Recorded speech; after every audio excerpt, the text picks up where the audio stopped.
King of Gods. By Fast Food Restaurant, Kabanata 657. Number 1 Genius ng Lightning daw. Ang kakilakilabot na pagkamatay ng henyong iyon ay nagpalamig sa mga kalapit na tao. Sa loob ng 10 yarda ay ang ipinagbabawal na sona. Kapag may pumasok sa hanay na iyon, ang presyon mula sa dugo ng demigod ay tataas ng ilang beses. Bulong ni Zhao Feng. Napagtanto din iyon ng ibang mga henyo. Ang mga normal na henyo ay nakayanan ang presyon sa labas ng 10 yarda. Ang lahat ng namatay ay ginawa ito higit sa lahat dahil nakapasok sila sa loob ng 10 yarda. Kung ang presyon sa loob ng 10 yarda ay napakalakas na, kung gayon ang presyon sa 5 yarda, 3 yarda, 1 yarda, at sa tabi mismo ng dugo ng demigod ay hindi maisip ni Zhao Feng kung gaano kalakas ang pressure. Nagsimula siyang mag-isip habang nakikipag-usap sa maliit na pasang magnanakaw sa kanyang balikat. Meow meow. Ang maliit na pasang magnanakaw ay nagwagayway ng kanyang mga paa, senyales na wala itong magagawa, pagkatapos ay tumalon sa sinaunang singsing na bakal. Hindi nagulat si Zhao Feng. Maging ang mga hari ay malamang na hindi makayanan ang napakalaking presyon mula sa dugo ng demigod. Demigod's blood, nariyan na ako. Isang malamig na boses ang narinig mula sa malayo. Shua. Isang lalaking maitim ang balat na may isang pares ng itim na pakpak sa likod ng kanyang likod ay kumislap sa hangin. Mo Chanyo. Bumigay ang mga tao sa paligid ng Heart Hilang Palace. Ang paglilinang ng maitim na balat na lalaki ay umabot na sa huling yugto ng Great Origin Core Realm, at mayroon siyang isang pares ng napakakakaibang demonyong bloodline na nagbigay sa kanya ng isang pares ng mga pakpak. Habang papalapit siya, may hangin ng kasamaan na naging dahilan upang hindi makahinga ang mga tao sa malapit. Si Mo Chanyo, isa sa nangungunang 10 henyo ng Sacred Land. Siya ay nagmula sa Thousand Darkness Sacred Clan. Ang impormasyon tungkol sa bagong dating ay lumitaw sa isip ni Zhao Feng. Mayroong halos 300 mga henyo na pumasok sa Demigod Forgotten Garden, ngunit alam ng lahat ang tungkol sa nangungunang 10 henyo. Hindi ba si Mo Chanyo ay nasa gitnang yugto ng Great Origin Core Realm? Ilang araw na lang, pero ang kanyang bloodline at cultivation ay tumaas ng husto. Ang kalapit na mga henyo ay nagpahayag ng magalang na mga ekspresyon, samantalang ang mga mula sa Thousand Darkness Sacred Clan ay nagpahayag ng kagalakan. Ang Demigod Forgotten Garden ay puno ng kapalaran, at ang kakaibang demonyong pakpak na bloodline ni Mo Chanyo ay nagbigay sa kanya ng kakayahang lumipad, kaya nakakuha siya ng higit pa. Shua. Ang mga itim na pakpak ay malumanay na lumipad sa itaas ng mga ulo ni Zhao Feng at ng iba pang mga henyo habang si Mo Chanyo ay lumapag malapit sa lawa. Ang 10 yarda na ipinagbabawal na sona. Maraming mga henyo ang nagpipigil ng hininga, at ang kanilang mga puso ay tumibok. Diretso lang na tumalon si Mo Chanyo sa radius na 10 yarda at hindi pa rin siya nasaktan. Gaya ng inaasahan ng isa sa nangungunang 10 henyo. Bawat isa sa kanila ay may hindi pangkaraniwang mga bloodline, at sila ay napakalakas. Napabuntong hininga si Zhao Feng sa kanyang puso. Mo Chanyo ay tumaas ng husto pagkatapos pumasok sa Demigod Forgotten Garden. Hindi siya matatalo ng isa o dalawang normal na half-step na kings. Hahaha. Dugo ni Demigod. Buti na lang at mabilis akong dumating. Maamo ang ekspresyon ni Mo Chanyo. Wala sa iba pang nangungunang 10 henyo ang naruroon, at mayroon siyang mga palatandaan ng pagsupil sa lahat ng tao rito. Sa sandaling ito, ang balita ng dugo ng demigod ay kumakalat pa rin sa buong Demigod Forgotten Garden ngunit marami pa rin ang papunta. Mo Chanyo ay nagbigay sa kanya ng napakabilis na bilis kahit na sa mga nangungunang 10 henyo. Sa kasalukuyan, ang tanging nakapasok sa 10 yarda na hangganan ay siya. Lumipad ang kanyang tingin sa buong lugar, at wala siyang nakitang malalakas na tao. Bahagyang huminto si Mo Chanyo nang damapo ang kanyang mga mata sa 2 tutubi tao sa likod ni Zhao Feng. Ang mga tutubi tao ay mabilis at maliksi. Alam ni Mo Chanyo kung gaano sila kahirap. Hindi niya inaasahan na may makakapagpaalipin sa kanilang dalawa. Ang kanyang cultivation ay wala kahit sa Great Origin Core Realm. Kailangang umasa sa kanilang bloodline at cultivation para labanan ang pressure mula sa dugo ng demigod, hindi kapakipakinabang ang mental energy dito. Ibinalik ni Mo Chanyo ang kanyang tingin. Hindi niya inilagay si Zhao Feng sa kanyang mga mata. Wala pang karapat-dapat na maging kalaban niya sa Heart Healing Palace. Kukunin ko ang dugo ng demigod bago si Nan Gongsheng, Meng Shi, at ang iba pang mga taong magulo na wala pa rito. Kumislap ang mga mata ni Mo Chanyo. Huminga siya ng malalim at nagsimulang magpaikot ng kanyang kapangyarihan para palakasin ang kanyang katawan at depensa. Si Mo Chanyo ay nagsimulang humakbang ng dahan-dahan habang siya ay gumagalaw papatungo sa lawa. Ang pressure na kinakaharap niya ay tataas sa bawat hakbang, at maging siya ay naramdaman niyang ito ay mahirap. Si Mo Chanyo ang unang tao na ligtas na pumasok sa hangganan ng 10 yarda. Ang mga henyo na nakapalibot sa lawa ay naiinggit at hindi nagbitiw. Kung mas malapit sila sa dugo ng demigod, mas mataas ang pagkakataon nilang makuha ito. Kailangan kong dagdagan ang aking bilis. Ang dugo ng demigod ay magiging akin. Si Mo Chanyo ay labis na nasa sabik. Ang dugo ng isang demigod ay dugo na halos banal. Mababago nito ang buhay ng kahit na mga eksperto. Maging ang mga hari at emperador ay mababaliw dahil dito. 10 yarda. Sa sandaling ito, isang asol na buhok na kabataan ang pumasok sa 10 yarda na ipinagbabawal na sona. Siya yon. Nang makita ng mga tao kung sino iyon, labis silang nagulat. Ang pangalawang tao na pumasok sa loob ng 10 yarda ay si Zhao Feng. Ang mas malapit sa dugo ng demigod, mas malakas ang presyon. Higit pa rito, sino ang nakakaalam kung anong uri ng mga nakakasakit na kakayahan ang maaaring mayroon ito? Si Zhao Feng ay hindi nang ahas na lumayo ng labis bilang pag-iingat. Sa totoo lang, hindi ganoon kalakas ang kapangyarihan mula sa 10-yard zone. Ang pressure sa Ancient Dream Realm ay mas malakas. Yung brat yon. Nagbago ang ekspresyon ni Mo Chanyo nang mapansin niya si Zhao Feng. Hindi niya inaasahan ang isang brat sa Peak Small Origin Core Realm na papasok sa 10-yard zone, at parang hindi man lang nakita ni Zhao Feng ang pressure na napakalakas. Ang linya ng dugo, katawan, at paglilinang ay ang tatlong salik na tumutukoy kung gaano kalayo ang maaaring ilipat ng isang tao dito. Kung ang isang tao ay may superior bloodline, mayroon silang kalamangan, at kung malakas ang katawan ng isang tao, kakayanin din nila ito. Sa kabilang banda, ang mga may mas mataas na paglilinang ay nakayanan lamang ng higit na puwersa.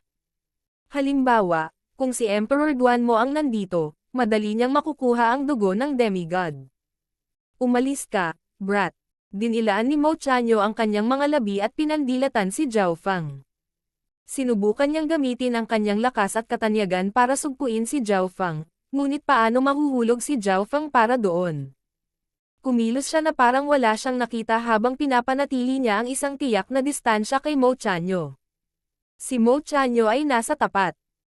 Ang pag-atake ng isang tao ay mahigpit na paghihigpitan dahil sa presyon mula sa dugo ng demigod, at sino ang nakakaalam kung anong uri ng reaksyon ang maaaring magkaroon ng dugo ng demigod. Brother Mo, ang brat na iyon na nagngangalang Zhao ay kinokontrol ang isang hukbo sa Purple Smoke Lake at natalo si Brother To. Nagbabala ang isang disipulo ng Thousand Darkness Sacred Clan.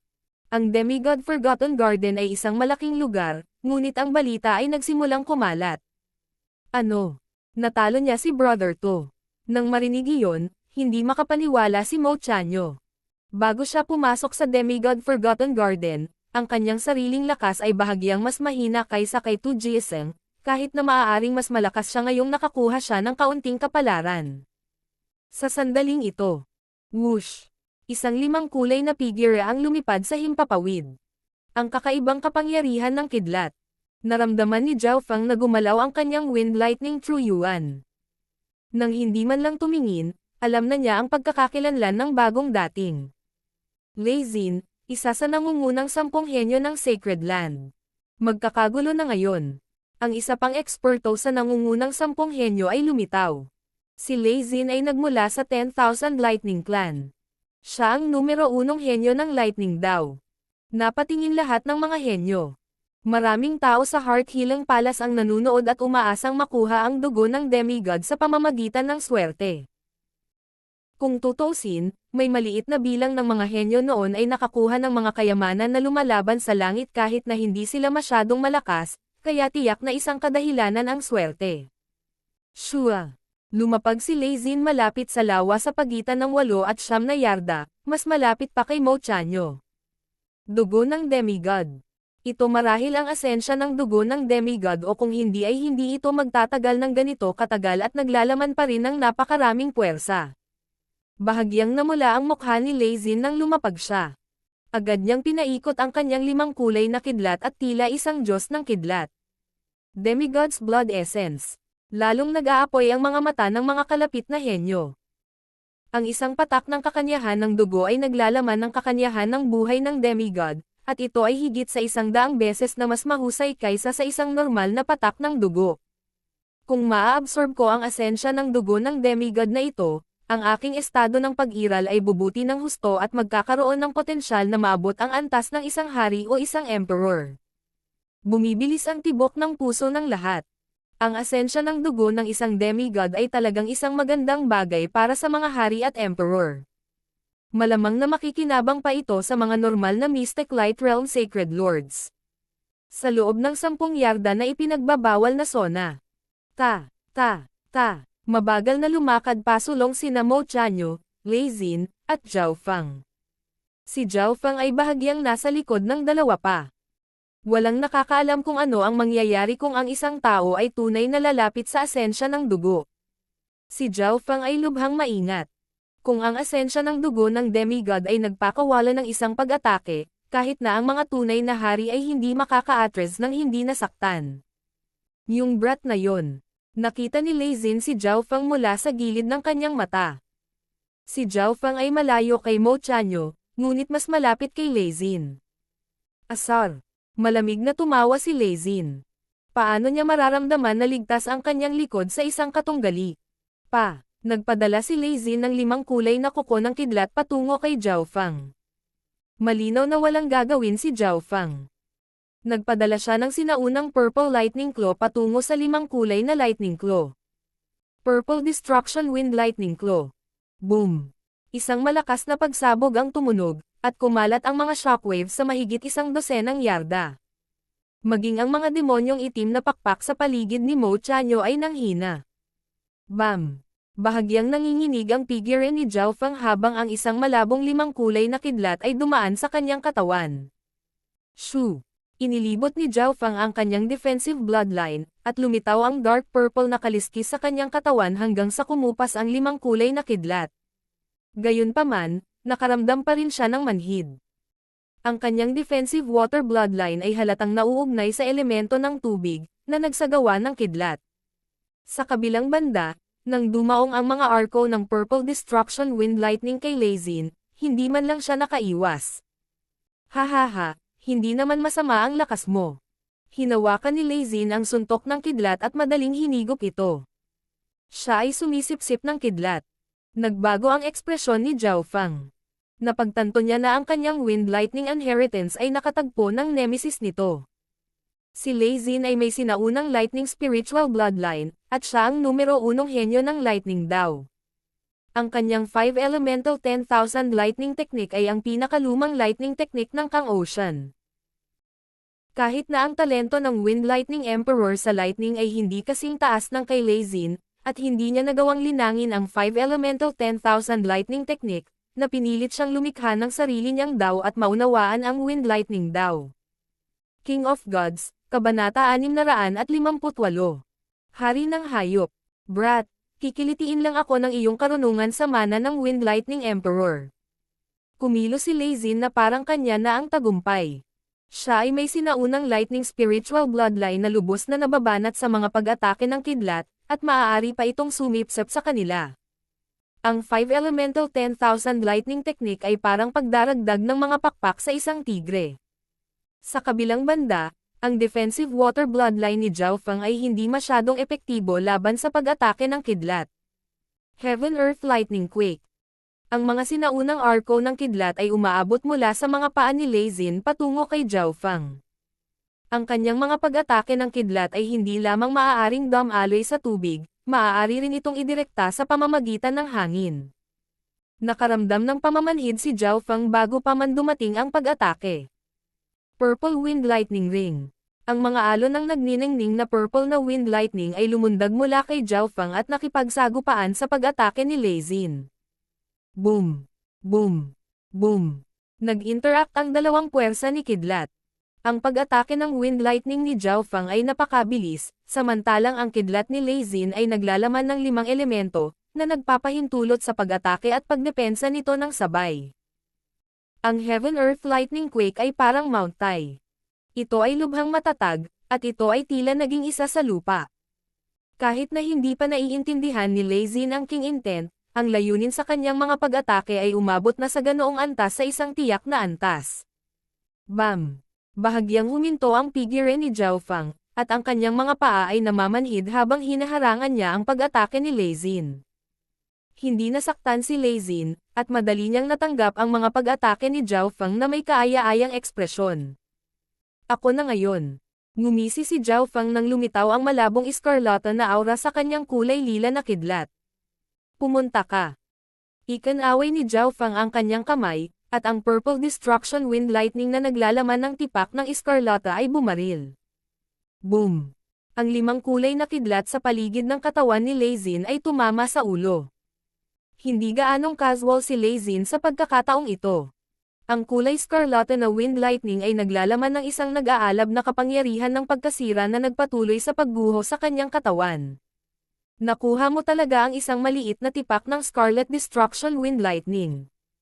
Bahagyang nagbago ang ekspresyon ni Lei Xin.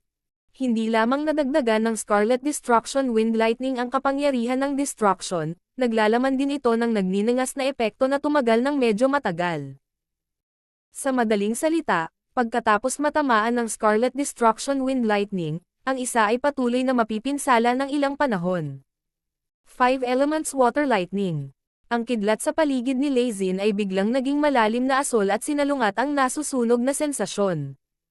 Sa sandaling ito, ang mga ekspresyon ng parehong lightning daw henyo ay bahagyang solemna. Malinaw na hindi inaasahan ni Lei Xin na mauunawaan ni Zhao Feng ang kaunting Scarlet Destruction Wind Lightning. Ngayon ko lang naintindihan ang Scarlet Destruction Wind Lightning. Hindi ko pa siya kayang ibaba. Malamig ang mukha ni Zhao Feng, ngunit kumikinang ang kanyang mga mata. Medyo malakas ang battle power ng brat na iyon. Hindi siya natatalo kahit kaharap na niya si Lei Xin. Nagsimulang mag-usap ang mga henyo sa malapit. Bumalik sa normal ang ekspresyon ni Lei Xin nang lumitaw ang pangungutya sa kanyang mukha. Brat, hindi ko pa nagagamit ang buong kapangyarihan ng 5 Elemental 10,000 Lightning Technique. Bagamat siya ay kumikilos na parang kanya na ang tagumpay, si Lei Xin ay nag-iingat pa rin. Ang mga Wings of Wind at Lightning mula sa Wind Lightning Inheritance ay lubhang mahirap. Ang kanyang 5 Elemental 10,000 Lightning Technique ay tungkol sa balanse sa pagitan ng opensa at depensa, samantalang ang Wind Lightning Inheritance ni Zhao Feng ay tungkol sa matinding bilis at opensa. Hehe. Ganoon ba? Malamig na ngumisi si Zhao Feng habang lumalabo ang kanyang ekspresyon. Boom! Ang isang malakas na layunin ay bumaba sa loob ng dimensyon ng kaluluwa at nagpakita ng mga palatandaan ng pagbuo ng isang magnificent power. Ano? Nanlamig ang katawan ni Lei Xin habang ang kanyang kamalayan ay pinigilan ng layuning iyon. Half-Step King Intent. Napakagandang kapangyarihan ng isang hari. Paano ito posible? Maging si Mo Chanyo ay napasigaw sa gulat. Bam! Umihip ang hangin at kumulog sa hangin sa itaas, at ang mga kaluluwa ng mga tao sa malapit ay nagsimulang manginig ng hindi mapakali. Ang Half-Step King na layunin ay tila naging isa sa langit at lupa, at ang kapangyarihang nagmumula rito ay nagpabigat sa katawan ni Lei Xin. Para siyang nasa ilalim ng bundok, at hindi na siya makahinga.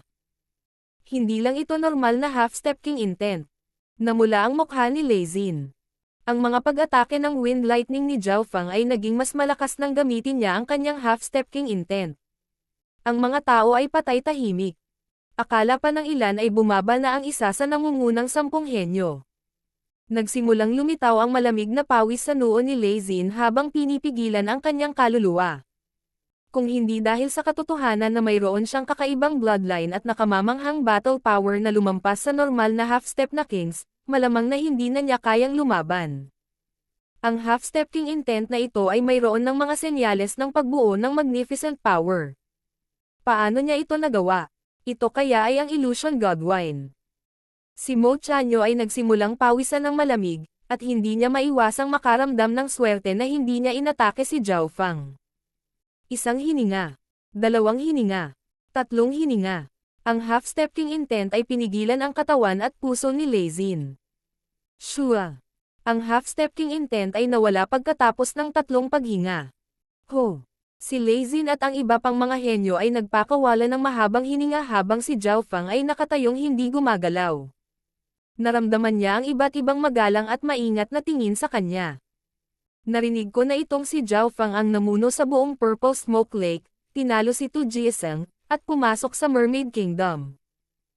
Mukhang malamang na nakuha niya ang Illusion God Wine, na nagbigay daan sa kanya na maunawaan ang half-step king intent.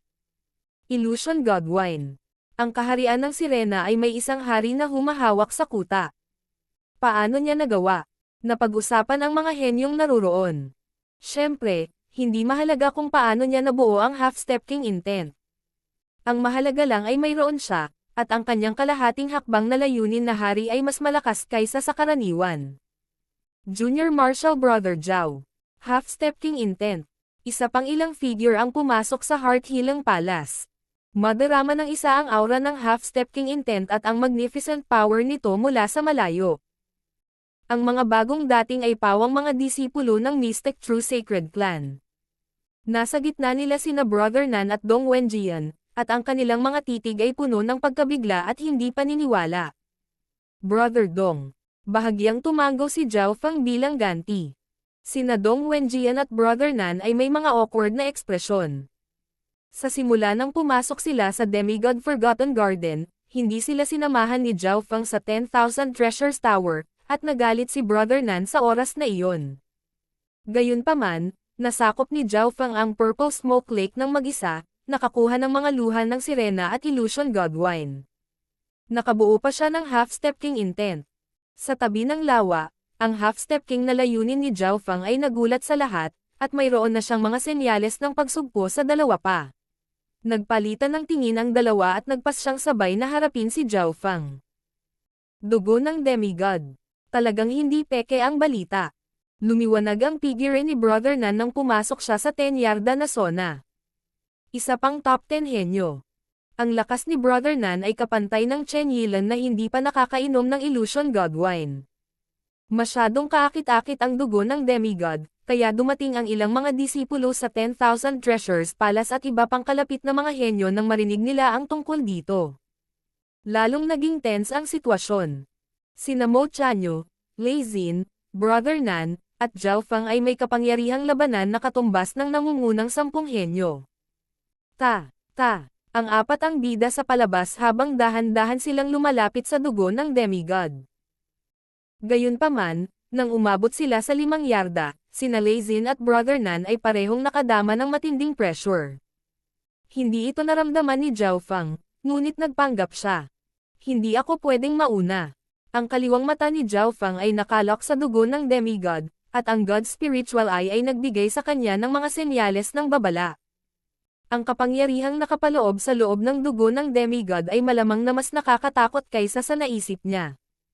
Higit pa rito, kung ligtas niyang maabot ang dugo ng Demigod, ang iba pang nangungunang 10 henyo ay malamang na may hahatakin. Sa sandaling ito, ang aura ng kamatayan sa kaluluwa ni Zhao Fang ay naging mas malakas. Seng. Isang mainit na kabataan ang dumating sa Heart Healing Palace at dumaong sa isang gusali. Dugo ng Demigod. Tumalon ang puso ni Wenluan. Ito ay isang patak ng dugo ng Demigod, at kakanyahan ng dugo noon.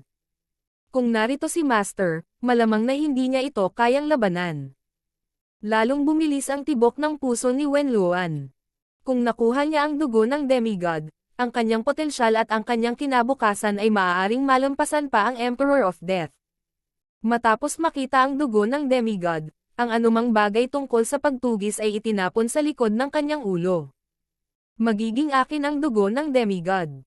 Ang aking bloodline power at ang aking lakas ay tataas ng husto kung makuha ko ito, at sa oras na iyon, ang palihim na pagpatay kay Zhao Fang ay magiging madali. Hindi nagtagal ay nagkaroon ng plano si Wenluan. Binago ng dugo ng Demigod ang orihinal niyang plano. Plano pa rin niyang patayin si Zhao Feng ng palihim at kunin ang kanyang ulo, ngunit sa ngayon, ang dugo ng demigod ang naging pangunahing prioridad niya. Nandito rin si Wen Luan. Si Zhao Feng ay nakabantay. Hindi pa rin niya ginamit ang buong lakas para lapitan ang dugo ng demigod. Ang sitwasyon ay naging mas komplikado. Si Mo Chanyo, Lei Xin, Brother Nan, at Zhao Feng ay may kanya-kanyang plano, at lahat sila ay nakabantay. Habang parami ng parami ang mga henyo mula sa ibang mga lugar na nagtitipon sa Heart Hilang Palace, silang apat ay napanatili ang isang tiyak na distansya sa 5 yarda. Ang bawat hakbang sa puntong ito ay lubhang mahirap sa sarili nitong, pabayaan na silang lahat ay nagbabantay laban sa isa't isa. Sa isang tiyak na sandali, tumalon ang puso ni Zhao Feng nang may naramdaman siyang kung ano. Iyon. Ang mainit na tingin ng binata ay tumingin sa isang tiyak na direksyon sa kalangitan. Isang hininga o dalawa mamaya. Whoosh! Isang hayop na may isang sungay ang lumipad sa himpapawid. Lumilipad.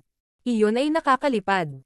Bukod sa ilang napakalakas na lumilipad na ibon, karamihan sa mga nabubuhay sa Demigod Forgotten Garden ay hindi tunay na makakalipad. Sa sumunod na sandali, ang marangal at nakapapasong magnificent power of a king ay nagmula sa halimaw at kumalat sa kalahati ng Heart Hilang Palace. Magnificent power ng isang hari. Isang king rank na bihira sinaunang hayop. Ang lahat sa loob ng Heart Hilang Palace ay natakot, at maraming mga henyo ang hindi makagalaw.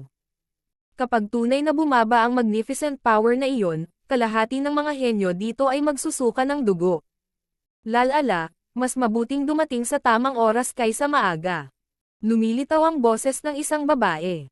Isang batang babae na may mabituing mata ang nakatayo sa King Beast. Ang kanyang buhok ay napakahaba at perpektong malinis. Meng Shi, siya ay talagang kinokontrol ang isang King Rank Beast. Ang mga henyong naruroon ay hindi makapagsalita, at ang ilan sa kanila ay nagsimulang manginig. Mahirap para sa kanila na mag-usap sa ilalim ng magnificent power ng isang hari. Sa loob ng 10-yard zone, naramdaman ni Zhao Feng, Brother Nan, at Lei Xin na parang may bundok sa ibabaw nila. Si Brother Nan at Lei Xin ay hindi matatag matapos harapin ang kahangahangang kapangyarihan ng hari at ang dugo ng demigod. Sa sandaling ito, dumating si Meng Shi kasama ang kanyang Beast King. So, nakatingin lang ang lahat sa paglapag ni Meng Shi sa tubig na may proteksyon ng Beast King, sa harap mismo ng dugo ng demigod. King of Gods, Kabanata 659. Pag-atres ng hakbang sa ngayon. Ang hayop na may sungay ay may mga kaliskis na kulay ube, at napaliligiran ito ng mga lilang kidlat at apoy.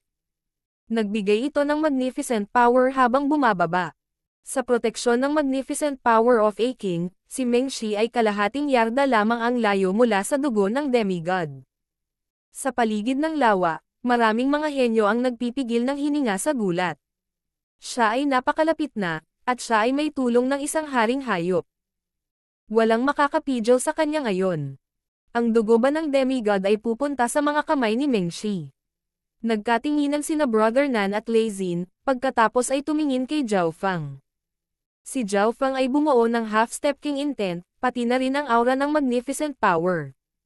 Baka maabala niya si Meng Shi.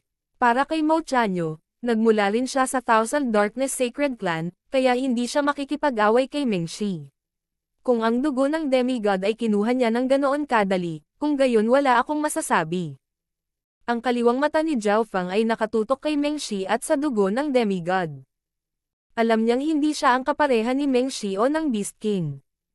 Hindi lamang ang dugo ng demigod ay naglalaman ng napakalaking kapangyarihan, mayroon din itong sariling katalinuhan. Kung ang dugo ng demigod ay walang sariling kamalayan, kung gayon ay nagawa na ni Zhao Feng na alisin ito sa kanyang spatial movement matagal na ang nakalipas. Habang nanonood ang mga henyo, dahan-daang isinara ni Meng Shi ang dugo ng demigod. Isang bahagyang pula ang lumitaw sa kanyang magandang mukha, at ang bilis ng kanyang paghinga ay tumaas. Blood essence ng isang demigod. Naglalaman ito ng napakaraming kapangyarihan. Nagsalubong ang mga kilay ni Meng Shi. Nakaramdam siya ng matinding pagkabalisa kahit na sa tulong ng isang hari. Ang lakas ng pagtaboy mula sa dugo ng demigod ay mas malakas sa bawat hakbang niya. Weng! Ang dugo ng demigod ay kumikinang na may gintong liwanag habang nagpadala ito ng alon ng presyon sa bawat direksyon. Buhangin at mga bato ang hamihip sa buong Heart Hill Palace habang nabuo ang isang buhawi. Bam! Bam! Bam! Lumipad ang kalapit na mga henyo. Wah! Wah! Tumalsik ng dugo ang mga malalapit. Tumutulo ang dugo mula sa bibig ni Lei Xin habang umaatras siya ng ilang yarda. Si Brother Nan at Mo Chanyo ay parehong napaatras ng ilang yarda. Tulad ng inaasahan, bahagyang nanginig ang katawan ni Zhao Fang. Si Meng Shi ay nagluwa ng isang subo ng dugo kahit na siya ay may proteksyon ng isang hari, at ang kanyang mukha ay naging matingkad na pula. May kaugnayan ang bloodline ni Meng Shi sa Tao of the Soul, kaya hindi masyadong malakas ang kanyang pisikal na katawan. Kung ako yon, baka nagtagumpay ako. Napaisip si Zhao Fang. Pinatunayan ng realidad na kahit isang normal na hari ay hindi madaling makuha ang dugo ng demigod. Ang ilan sa mga henyong naruroon ay nagpakawala ng hininga, ngunit hindi sumuko si Meng Shi. Sa gitna ng lahat, siya pa rin ang may pinakamataas na posibilidad na makuha ang dugo ng demigod. Kunin. Sa tulong ng isang hari, gumamit si Meng Shi ng puwersa ng pagsipsap sa dugo ng demigod. Isang mahinang panaginip na liwanag ang bumalot sa dugo ng demigod. Weng! Tila nabuhay ang dugo ng demigod habang nagpupumiglas ito. Ho! Ang unicorn beast ay umungal habang ang hangin sa malapit ay nabura ng lilang kidlat at apoy. Nagsanib ang dalawa para labanan ang dugo ng demigod. Boom! Ang dugo ng demigod ay nagpadala ng surging shockwave sa buong dimensyon. Ang mga henyo sa malapit ay muling inatake, at sila ay umatras sa malayo. Atras muna ako sa ngayon. Nilabanan ni Zhao Fang ang presyon ng dugo ng demigod habang dahan-dahan siyang naglakad pabalik. Sabay tingin sa mainit na binata sa rooftop mula sa gilid ng kanyang mga mata ng may pag-iingat. Gayunpaman, ang mga mata ni Wen Luan ay nakatutok sa dugo ng demigod, at tila hindi niya masyadong pinapansin si Zhao Fang.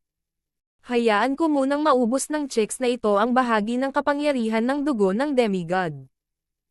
Ang mainit na kabataan ay nakatayo sa kanyang mga kamay sa likod, at ang shockwaves na dumating sa kanyang direksyon ay hindi nakaapekto sa kanya.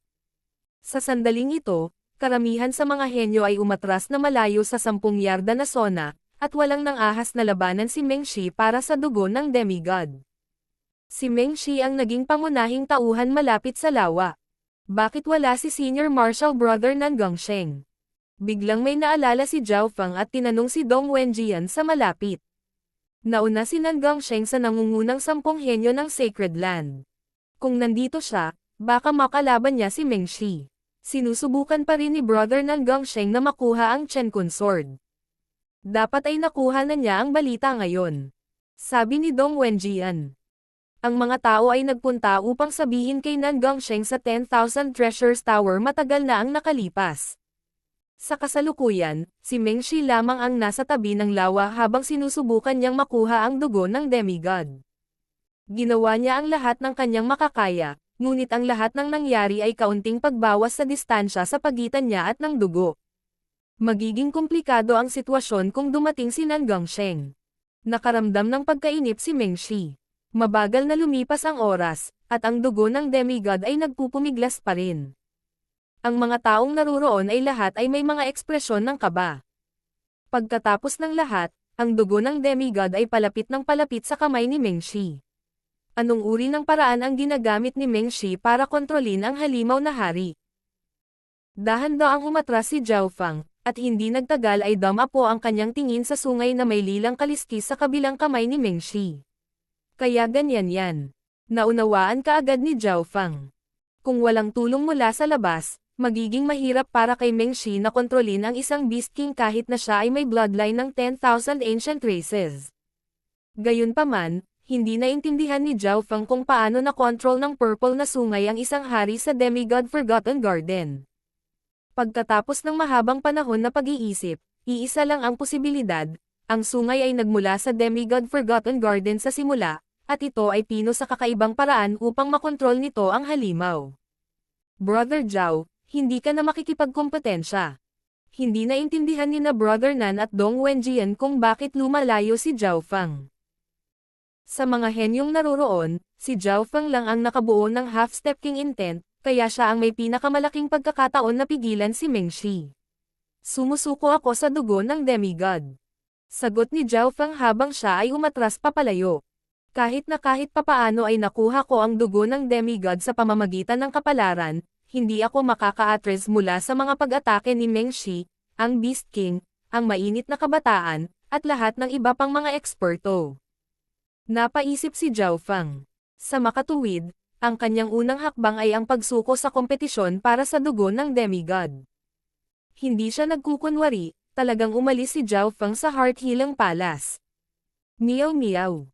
Kinuha ni Zhao Feng ang maliit na pas ang magnanakaw mula sa ring. Ang maliit na pas ang magnanakaw ay dumidighay, at ito ay kumikilos na parang agresibong lasing habang nakatingin kay Zhao Feng na hindi nasisiyahan. Napakunot ng kilay si Zhao Feng dahil sa hangin ng alak. Eye of Ice Soul. Ang kaliwang mata ni Zhao Feng ay naging ice blue, at isang malamig na sensasyon ang dumaan sa kaluluwa ng maliit na magnanakaw na pusa. Meow meow. Ang munting pas ang magnanakaw ay suminok nang maging mas malinaw ang pag-iisip. Munting pas ang magnanakaw, manatili ka sa Heart Healing Palace. Utos ni Zhao Feng. Ang maliit na pas ang magnanakaw ay sumulyap sa direksyon ni Meng Shi at ng halimaw na hari at umiling. Isa itong Agile E-type spiritual pet, at ang pisikal na katawan nito ay hindi malakas. Paano ito makatiis sa presyon mula sa dugo ng demigod? Isang dumighay lang mula sa unicorn ay malamang na mawalan ito ng isang layer ng balat. Manatili ka lang dito at bantayan mo. Malinaw na hindi aasa si Zhao Feng sa maliit na pas ang magnanakaw upang ipaglaban ang dugo ng demigod. Malamang na hindi ito makakarating sa loob ng ilang yarda ng dugo ng demigod.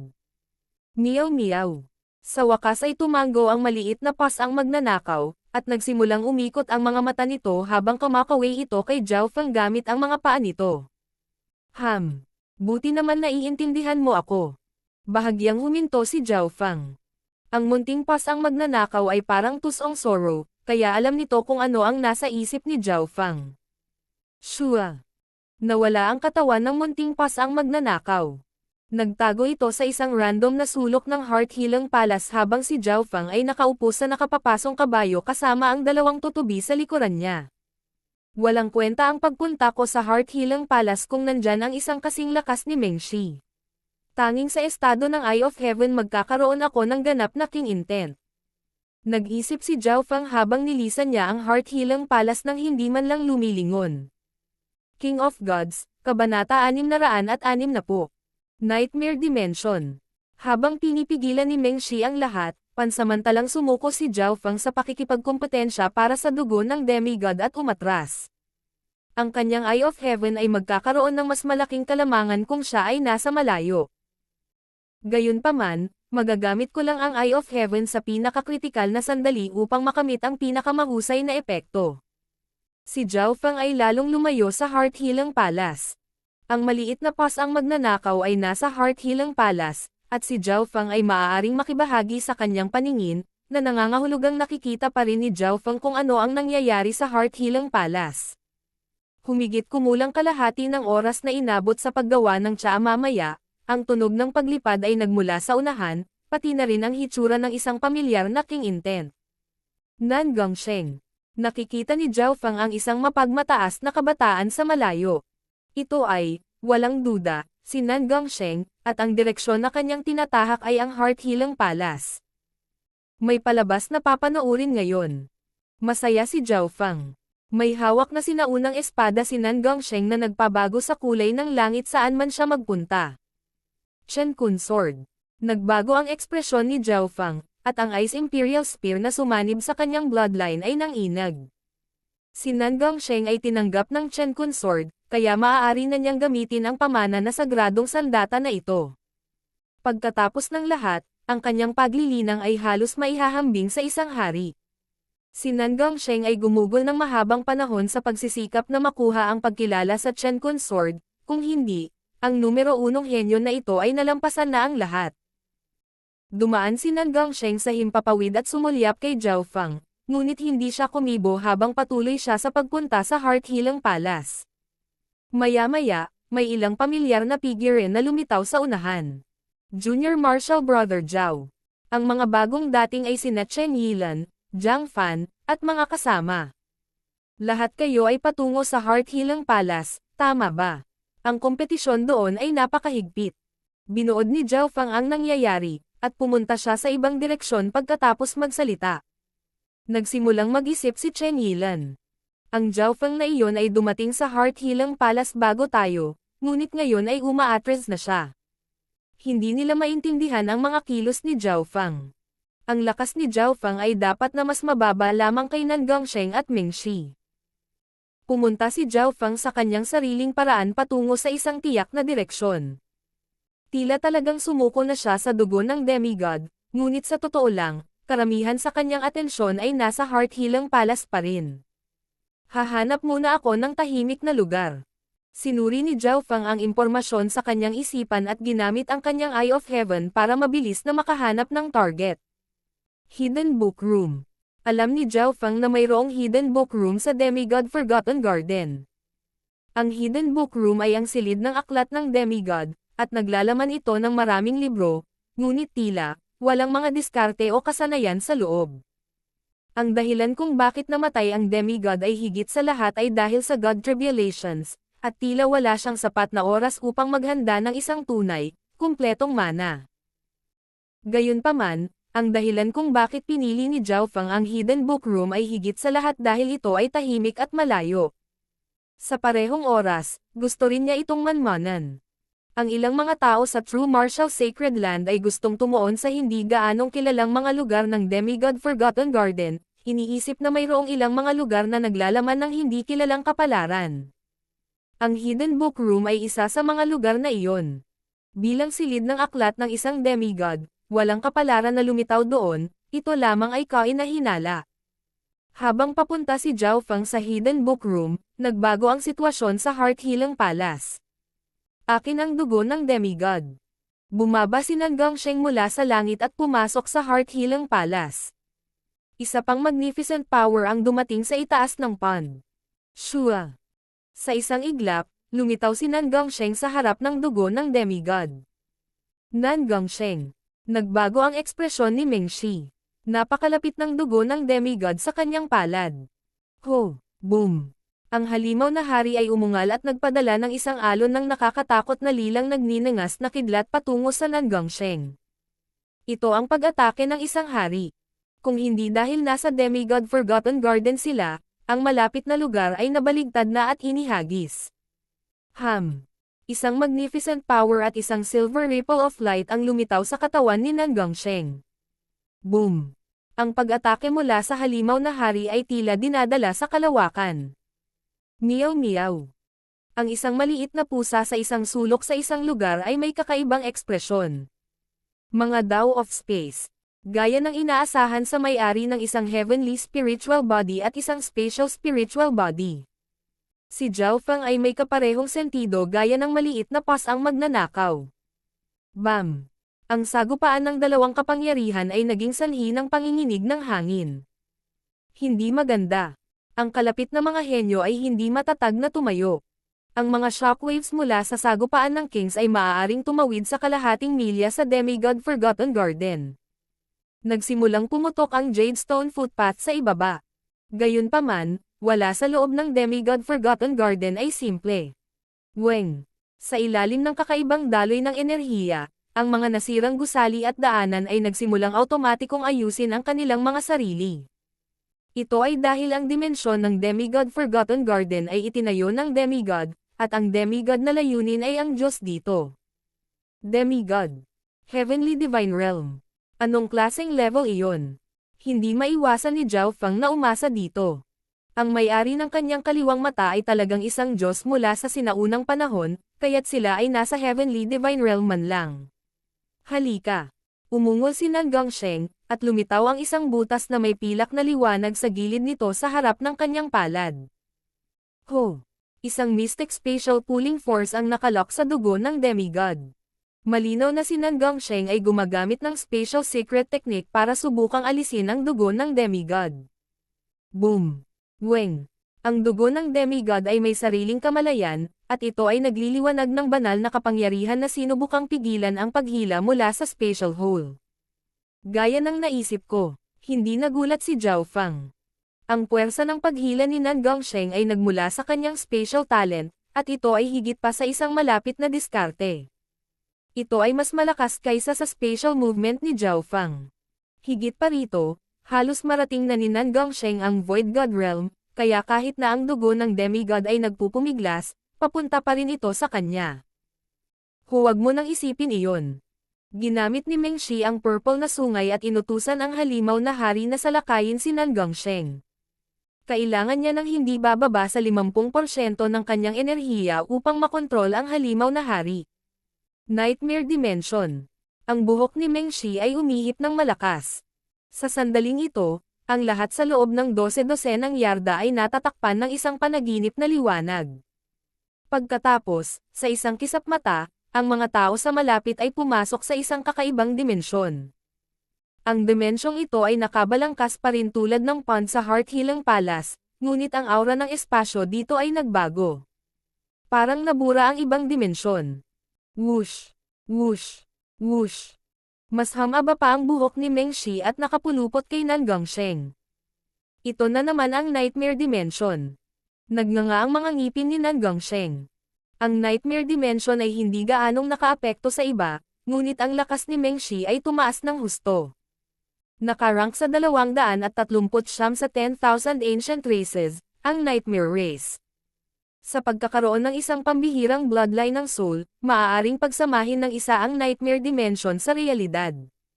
Bulong ng mainit na kabataan sa sarili. Upang maapektuhan ang realidad sa pamamagitan ng isang ilusyon. Mula rito, makikita ng isa kung gaano katikat ang bloodline na ito. Ang tunay na ilusyon ay katotohanan.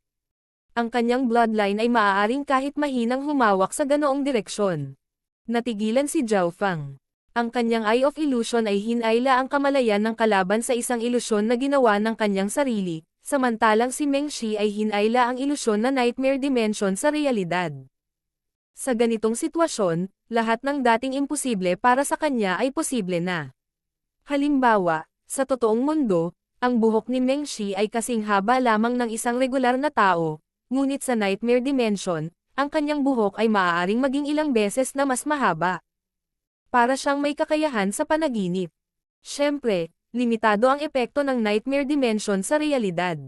Malapit sa pond, ang lakas ni Meng Shi ay tumaas ng husto, at ang panaginip na liwanag sa malapit ay iba sa ibang bahagi ng Heart Healing Palace. Sa sandaling ito, si Nan Gongsheng ay nasa depensiba, at ang spatial na butas sa harap ng kanyang kamay ay nawala. Mystic Spatial Split. Ikinaway ni Nan Gongsheng ang kanyang kamay, at isang matalim na ilaw na pilak na naglalabas ng ipinagbabawal na aura ay nagmula sa hangin. Nightmare Body. Nagsimulang lumipat ang katawan ni Meng Shi na natatakpan ng panaginip na liwanag. Whoosh! Ang Mystic Spatial Split, na maaaring agad na pumatay sa kalahating hakbang na Kings, ay walang pinsala kay Meng Shi. Hinaranggan ng kanyang depensa ang 30% ng pag-atake, at ang kanyang imahinasyon sa loob ng Nightmare Dimension ay maaaring makaapekto sa realidad. Walang nakakaalam kung sila ay mabubuhay pa kung sila ay pinatay sa kanilang panaginip. Ang dimensyon ng bangungot ni Meng Shi ay maaaring tumaas ang epektong ito ng ilang beses at makakaapekto ito sa katotohanan. Tulad ng inaasahan sa isang 10,000 Ancient Races na bloodline. Ito ay talagang napakapangit. Kung matutunan ko ang Nightmare Dimension na ito, parang gumawa ako ng pandaraya.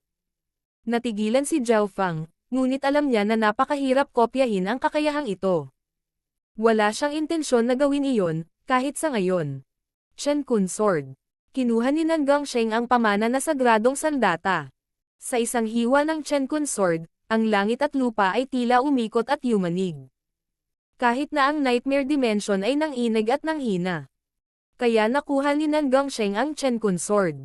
Kahit nakakaunti lang ang magagamit niya sa kapangyarihan nito, sapat na iyon para ma-destabilize ang aking Nightmare Dimension at madagdagan ang dami ng enerhiya na kailangan para mapanatili ito. Nanginig ang puso ni Meng Shi. Talagang karapat-dapat si Nan Gongsheng na maging kanyang nakatalagang karibal. Boom! Bam bam! Meng Shi at Nan Gongsheng. Ang kanilang mga kapangyarihan ay napunta sa parehong pisikal at mental na mga dimensyon ng enerhiya, at maging ang nightmare dimension. Ang natitirang mga henyo ay lahat ay umatras ng higit sa 100 yarda ang layo. Kadadating lang ni Chen Yilan, Jiang Fan, at kasama at hindi nila maiwasang mag-click sa kanilang mga dila. Siguro ang pag-alis ni Zhao Feng ay isang matalinong ideya. Bulong ni Chen Yilan. Maliban kung ang lakas ni Nan Gongsheng at Meng Shi ay bumaba ng kalahati, walang sino man ang maglalakas loob na mag-isip tungkol sa pagpasok sa labanan. Ang salpukan ng dalawang henyo ay pumasok sa isang pagkapatas. Ang tagumpay ay hindi matutukoy sa loob ng maikling panahon. Gayunpaman, sa parehong oras, ang kapangyarihan mula sa dugo ng demigod ay unti-unting humihina. Mag-away kayo. Kung nasa peak state ang dalawa, wala akong masyadong pagkakataon. Isang ngiti ng panunuya ang lumitaw sa isang mainit na kabataang nakatayo sa isang rooftop. Makalipas ang isang oras, may isang maliit na silid ng aklat na gawa sa kawayan sa looban. Nang humakbang si Zhao Feng sa courtyard, biglang bumuhos ang mahinang ulan. Kakaiba. Tila narinig ni Zhao Feng ang tunog ng mga tula na inaawit, na nakipag-ugnayan sa mahinang ulan sa labas. Gayunpaman, hindi umulan kahit saan sa labas ng courtyard. Nahulaan ni Zhao Feng na ito ang layunin ng may-ari ng Demigod Forgotten Garden, tahimik na nagbabasa ng libro sa mamasa-masa na pag-ulan ng spring. Ito ang silid ng aklat ng Demigod. Magalang na pumasok si Zhao Feng sa hidden book room.